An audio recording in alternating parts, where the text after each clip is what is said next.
ان الحمد للہ والصلاة والسلام علی رسول اللہ اما بعد اعوذ باللہ من الشیطان الرجیم بسم اللہ الرحمن الرحیم ولعذاب الآخرۃ اشد وابقى صدق اللہ العظیم۔ معزز سامعین، عذاب قبر یہ حق ہے اور اللہ رب العزت کبھی کبھی دنیا والوں کو عبرت کے لیے عذاب قبر دکھا بھی دیتے ہیں۔ میں آپ کی خدمت میں ایک واقعہ پیش کرتا ہوں عذاب قبر کا، جو مصر کا ہے۔ بڑا زبردست واقعہ ہے اور اس میں ہمارے لیے عبرت بھی ہے، اور پھر آخر میں انشاءاللہ یہ بھی بتاؤں گا کہ عذاب قبر اس کو کیوں ہو رہا تھا۔ معتبر علماء نے اپنی کتابوں میں اس واقعے کو جگہ دی ہے۔ یہ اس وقت کا واقعہ ہے جب کویت اور عراق کی لڑائی چل رہی تھی۔ مصر کا ایک بندہ تھا جو کویت میں رہتا تھا، اور جب یہ لڑائی شروع ہوئی تو اس نے کویت کو چھوڑ کر اپنے وطن مصر میں چلا گیا۔ وہاں پر اس بندے کا کام یہ ہوتا تھا کہ اگر کسی بندے کا انتقال ہو جاتا ہے تو تجہیز و تکفین کا وہ سارا انتظام کرتا تھا، کفن وغیرہ کا انتظام کرتا تھا، قبر وغیرہ کا انتظام کرتا تھا۔ اور اس زمانے میں رواج یہ ہوتا تھا، اور شاید ممکن ہے کہ آج بھی یہی رواج ہو، کہ وہاں پر میت کو قبرستان میں ڈائریکٹ لایا جاتا تھا۔ وہاں پر ایک کمرہ ہوتا تھا اور اسی کمرے کے اندر اس میت کو غسل وغیرہ دیا جاتا تھا، اور سیدھی پھر وہاں سے نماز جنازہ ادا کر کے اس کو قبر کے حوالے کر دیا جاتا تھا۔ یہ بندہ کہتا ہے کہ ایک مرتبہ میرے پاس اطلاع آئی کہ ایک عورت کا انتقال ہو گیا ہے، تو میں قبرستان میں گیا۔ میرے ذمہ داری جو تھی وہ میں نے اپنی ذمہ داری پوری نبھا لی، اور اس عورت کو غسل دینے کے لیے ایک کمرے میں لایا گیا، اور وہاں پر کچھ خواتین تھی جو اس کو غسل دے رہی تھی۔ میں وہاں پر سامنے بیٹھا ہوا انتظار کر رہا تھا۔ اسی غسل کے دوران میں نے دیکھا کہ اچانک 4 باپردہ عورتیں اس کمرے سے نکل رہی ہیں اور تیزی سے کہیں جا رہی ہیں۔ پہلے تو میں نے سمجھا کہ ہوگا کچھ کام، اس وجہ سے وہ لوگ جا رہے ہوں گے، لیکن پھر اخیر میں ایک عورت آئی جو وہاں پر غسل دینے کا عورتوں کو انتظام کر رہی تھی۔ وہ میرے پاس آئی اور آ کر یہ کہتی ہے کہ آپ ذرا میرے ساتھ کمرے میں چلو، کسی خاتون کو غسل دینا ہے۔ تو میں نے اس کو منع کر لیا کہ وہ عورت ہے، میں مرد ہوں، مرد کے لیے جائز نہیں ہے کہ عورت کو اس طریقے سے ہاتھ لگاوے اور غسل وغیرہ دے، تو میں تو نہیں آ سکتا ہوں۔ پھر میں نے پوچھا کہ معاملہ ہوا کیا ہے؟ تو اس عورت نے بتایا کہ ہم نے اس سے پہلے کئی خواتین کو غسل دیا ہے، لیکن اس خاتون کا وزن بہت زیادہ بڑھ گیا ہے، یعنی ہمارے اندر اتنی طاقت نہیں ہے کہ ہم اس کو غسل دے سکے۔ عام طور پر عورتوں کا وزن اتنا نہیں ہوتا ہے۔ بہرحال میں نے اس کو منع کر لیا، کسی طریقے سے اس عورت نے اس کو غسل دے دیا۔ جب جنازے کی اٹھانے کی باری آئی نا، تو وہ بندہ یوں کہتا ہے کہ ہم جب جنازہ اٹھانے کے لیے گئے تو وہ جنازہ اور وہ میت اتنی وزنی ہو گئی تھی کہ ہم 11 مردوں نے مل کر اس کا جنازہ اٹھایا۔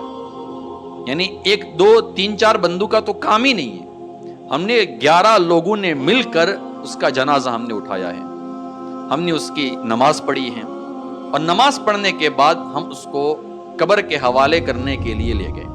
اس زمانے میں رواج یہ ہوتا تھا، شاید ہو سکتا ہے کہ آج بھی مصر میں یہ رواج موجود ہو، کہ ہم جس طریقے سے قبر کو کھودتے ہیں اور اس کے بعد میت کو دفن کرتے ہیں، اوپر لکڑے وغیرہ ڈال دیتے ہیں، ماربل وغیرہ ڈالتے ہیں، یا پھر اس طریقے سے مٹی وغیرہ بھی ڈال دیتے ہیں، وہاں پر یہ رواج نہیں ہوتا تھا۔ وہاں پر ہوتا کیا تھا کہ زمین کے اندر بڑے بڑے کمروں کی طرح قبریں بنائی جاتی ہیں، وہاں پر میت کو سیدھا اندر رکھ دیا جاتا ہے اور کمرہ بند کر دیا جاتا ہے، اور وہی اس کی قبر ہوتی ہے۔ وہ بندہ یوں کہتا ہے کہ ہم نے جنازے کی نماز پڑھی، اور سیڑھی کے ذریعے سے جب ہم قبر کے اندر اترے ہیں، کمرے کے اندر اترے ہیں، اور جیسے ہی ہم نے اس میت کو قبر میں رکھا ہے، اس کمرے میں رکھا ہے، اس کے بعد جو ہم نے بھیانک منظر دیکھا ہے وہ بیان کے قابل نہیں ہے۔ وہ بندہ یوں کہتا ہے کہ ہم نے دیکھا کہ وہ لاش چوڑی ہونا شروع ہو گئی. وزن تو پہلے سے تھا اس میں, اور اب وہ لاش چوڑی ہونا شروع ہو گئی, اور چوڑی ہوتی گئی. اس کے بعد ہم نے دیکھا کہ اس میت کے ہڈیوں کی ٹوٹنے کی آواز بھی ہمارے کانوں میں آ رہی ہے. یعنی اس طریقے سے لاش پوری پھٹ رہی تھی. اور اچانک پھر ہم نے دیکھا کہ اس کے چہرے کے اوپر سے کفن ہٹ گیا. اور اس کے بعد جو ہم نے منظر دیکھا وہ یہ تھا کہ اس ناش کا, اس عورت کا چہرہ جو تھا وہ پورا کالا ہو گیا تھا. آنکھیں اس کی باہر آ گئی تھی. قبلے کی طرف سے اس کا چہرہ بھی پھر گیا تھا. پھر ہم نے کسی طریقے سے اس کا چہرہ قبلے کی طرف کر لیا, اور لاش اس طریقے سے پورے کمرے کے اندر بچھ گئی تھی. ہم سب گھبرائے, اور گھبرا کر ہم جب باہر آئے ہم نے کمرے کو بند کر لیا. ہم سب گھبرائے ہوئے تھے, ڈرے ہوئے تھے, کوئی کسی سے بات نہیں کر رہا تھا, ایسی ہماری حالت ہو گئی تھی.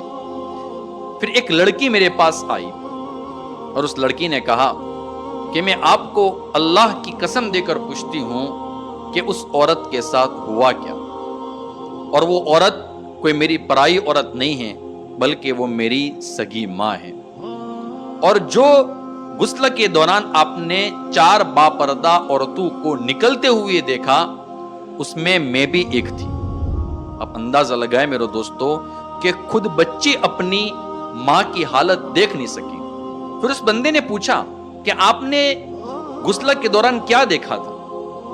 تو اس بچی نے کہا کہ میں نے دیکھا تھا کہ میری ماں کا چہرہ دھیرے دھیرے بہت زیادہ کالا ہوتا جا رہا تھا. تو مجھ سے یہ منظر دیکھا نہیں گیا اور میں واپس آ گئی. مجھے یقین تھا کہ میری ماں کے ساتھ قبر میں کچھ نہ کچھ تو ہوا ہوگا, اس لیے میں آپ کو اللہ کی قسم دے کر پوچھتی ہوں کہ اب مجھے بتاؤ کہ میری ماں کے ساتھ قبر میں معاملہ کیا ہوا.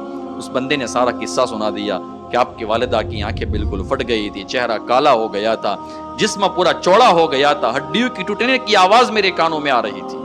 میں نے یہاں تک قبر کا عذاب دیکھا ہے, اور مجھ سے یہ منظر دیکھا نہیں گیا. ہم لوگ باہر آ گئے. پھر وہ بندہ یوں کہتا ہے کہ میں نے اس بچی سے پوچھا کہ بیٹا یہ بتاؤ کہ تمہاری ماں کا گناہ کیا تھا. میرے دوست, اب یہ گناہ سننا اور اپنے گھر والوں کو بھی بتانا. اس بچے نے کہا کہ میری ماں بے نمازی تھی, میری ماں نماز نہیں پڑھتی تھی, زندگی میں اس نے کوئی نماز نہیں پڑھی ہے, کبھی بھی وہ نماز نہیں پڑھتی تھی. اور دوسرا گناہ جو میری ماں کا تھا وہ یہ تھا کہ وہ فیشن پرست تھی, وہ بے حیا تھی, حیا نام کی کوئی چیز اس کے اندر نہیں تھی. یہ 2 گناہ تھے, اس کی وجہ سے اس کو قبر کے عذاب کے اندر مبتلا ہونا پڑا. میرے دوستو, اس واقعے سے ہمیں عبرت ملتی ہے کہ اگر ہم نے نمازیں نہیں پڑھی اور ہم بے حیائی کے اوپر آ گئے تو دنیا کے اندر قبر میں یہ معاملہ ہوگا, پھر آخرت کا معاملہ تو کیا ہوگا وہ میں اور آپ تصور میں بھی نہیں لا سکتے ہیں. ہم سب دعا کرتے اللہ رب العزت سے کہ اللہ تبارک و تعالی میری, آپ کی اور پوری امت کی عذاب قبر سے حفاظت فرمائے.